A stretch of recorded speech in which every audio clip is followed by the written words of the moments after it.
Assalamualaikum warahmatullahi wabarakatuh. Perkenalkan, nama saya Sulfena Jasman dengan NIM 23040750077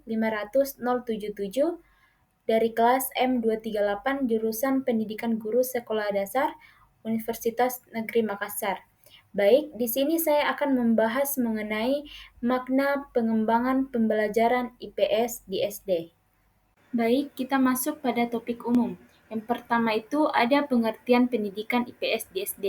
Yang kedua, urgensi pengembangan pembelajaran IPA di SD. Yang ketiga, karakteristik pembelajaran IPS di SD. Baik, kita masuk pada pembahasan yang pertama yaitu pengertian pendidikan IPS di SD. Istilah ilmu pengetahuan sosial atau IPS adalah terjemahan dari social study pada lingkup pendidikan dasar dan menengah. Ilmu pengetahuan sosial adalah satu mata pelajaran di sekolah dasar di mana materinya bersumber dari berbagai disiplin ilmu-ilmu sosial yang disederhanakan dan diajarkan secara psikologis dan pedagogik untuk tujuan pendidikan di sekolah dasar. Makna kata disederhanakan mengandung arti diturunkan kadar kesulitannya sesuai level kognitif siswa. Materi IPS tidak disadur sepenuhnya dari konsep ilmu-ilmu sosial secara utuh, tetapi disesuaikan dengan kemampuan dan bahasa yang dimiliki siswa berdasarkan jenjang pengetahuan dan kelasnya. Kondisi ini dimaksudkan agar siswa tidak overload dalam menerima materi pelajaran yang sangat kompleks dan luas. Penyajian materi IPS dengan memperhatikan aspek psikologis, siswa menempati ruang utama dalam pembelajaran IPS di sekolah dasar.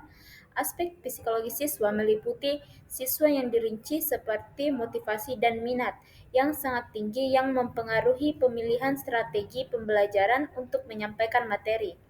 Pendidikan IPS, jika mengacu pada pengertian pendidikan di atas, pendidikan IPS tidak hanya sebagai pengetahuan semata, namun diharapkan melalui pendidikan IPS mampu menanamkan nilai dan norma, sehingga peserta didik memiliki karakter yang baik.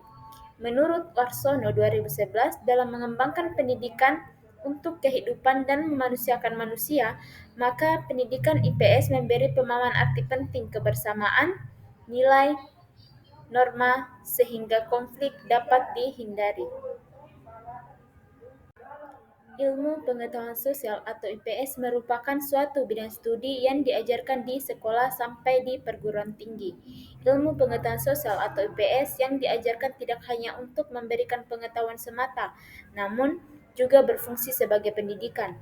Jadi, pendidikan IPS di SD yaitu suatu bidang studi di tingkat sekolah yang materinya diambil dari ilmu sosial dan humaniora untuk tujuan pendidikan dan di jenjang perguruan tinggi IPS atau pendidikan IPS bertujuan untuk mengkaji secara pedagogik materi pembelajaran IPS di sekolah. Baik, kita masuk pada pembahasan yang kedua, yaitu urgensi pengembangan pembelajaran IPS di SD. Urgensi pengembangan pembelajaran IPS di SD sangat penting karena itu yang pertama, membentuk pemahaman tentang lingkungan sosial. IPS membantu siswa memahami lingkungan sosial mereka, baik dalam skala kecil seperti keluarga, sekolah, dan masyarakat, maupun skala yang lebih besar seperti negara dan dunia.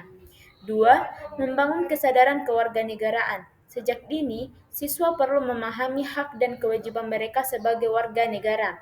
Yang ketiga, mengembangkan keterampilan berpikir kritis. Pembelajaran IPS tidak hanya fokus pada hafalan, tetapi juga melibatkan analisis masalah sosial, politik, dan ekonomi.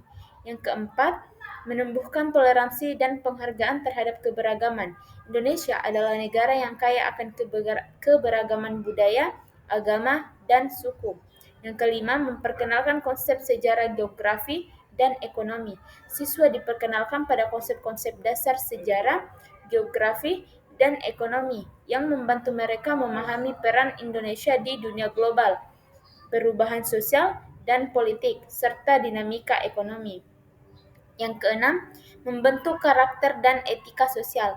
Pembelajaran IPS di SD juga berperan dalam pembentukan karakter siswa, seperti sikap gotong royong, kerjasama, tanggung jawab, dan kepedulian terhadap sesama. Contoh kasus, kemiskinan di suatu daerah menyebabkan banyak anak-anak putus sekolah karena keluarga mereka tidak mampu membiayai pendidikan. Selain itu, kurangnya akses terhadap layanan kesehatan yang memadai dan kesempatan kerja yang terbatas memperparah kondisi ini, sehingga siklus kemiskinan terus berlanjut dari generasi ke generasi. Dalam memecahkan masalah kasus tersebut, kita dapat menyelesaikannya melalui peran IPS. Yang dapat kita lakukan yaitu yang pertama, pemahaman terhadap struktur sosial dan ekonomi. Melalui IPS, siswa dapat memahami bagaimana struktur sosial dan ekonomi bekerja di masyarakat.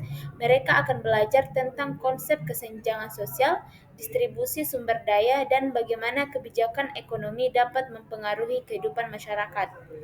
Yang kedua, pengembangan kesadaran sosial. IPS mengajarkan pentingnya keadilan sosial dan kesetaraan. Dengan ini, siswa dapat memahami bahwa kemiskinan bukan hanya masalah individu, tetapi juga tanggung jawab bersama. Mereka dapat terlibat dalam upaya mengurangi kemiskinan melalui aksi sosial seperti kegiatan filantropi, gotong royong, atau inisiatif kebijakan. Yang ketiga, mendorong pemikiran kritis dan solusi inovatif. Dalam pembelajaran IPS, siswa diajak untuk berpikir kritis terhadap permasalahan sosial yang ada, termasuk kemiskinan. Mereka juga bisa menganalisis faktor-faktor yang menyebabkan kemiskinan dan mencari solusi yang bisa diterapkan. Baik, kita masuk pada pembahasan yang ketiga mengenai karakteristik pembelajaran IPS di SD. Karakteristik pembelajaran IPS merupakan teori bagaimana membina kecerdasan sosial yang mampu berpikir kritis, kreatif, inovatif, berwatak, dan berkepribadian luhur, bersikap ilmiah dalam cara memandang, menganalisa, serta menelaah kehidupan nyata yang dihadapinya. Berikut yang dikemukakan karakter IPS berdasarkan materi dan strategi penyampaiannya. Yang pertama yaitu karakteristik IPS dilihat dari materi. 1.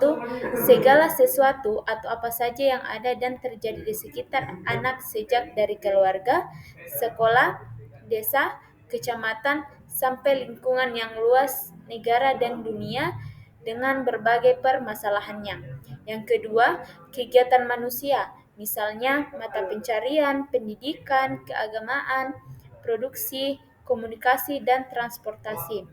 Yang ketiga, lingkungan geografi dan budaya, meliputi segala aspek geografi dan antropologi yang terdapat sejak dari lingkungan anak yang paling terdekat hingga yang terjauh. Yang keempat, kehidupan masa lampau, perkembangan kehidupan manusia, sejarah yang dimulai dari sejarah lingkungan terdekat sampai yang terjauh, tentang tokoh-tokoh dan kejadian-kejadian yang besar. Yang kelima, anak sebagai sumber materi, meliputi berbagai segi, dari makanan, pakaian, permainan, dan keluarga.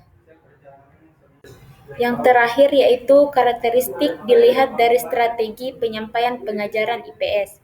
Strategi penyampaian pengajaran IPS sebagian besar adalah didasarkan pada suatu tradisi, yaitu materi disusun dalam urutan anak atau diri sendiri, keluarga, kemudian masyarakat tetangga, kemudian kota, kemudian region, kemudian negara dan dunia. Tipe kurikulum seperti ini disebut the widening horizon or expanding environment curriculum. Mukminan 1996. Tipe kurikulum tersebut didasarkan pada asumsi bahwa anak pertama dikenalkan atau perlu memperoleh konsep yang berhubungan dengan lingkungan terdekat atau diri sendiri.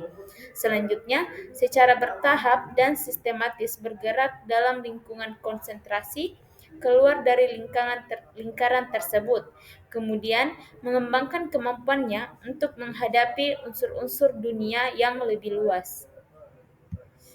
Itulah tadi pembahasan mengenai materi makna pengembangan pembelajaran IPS di SD.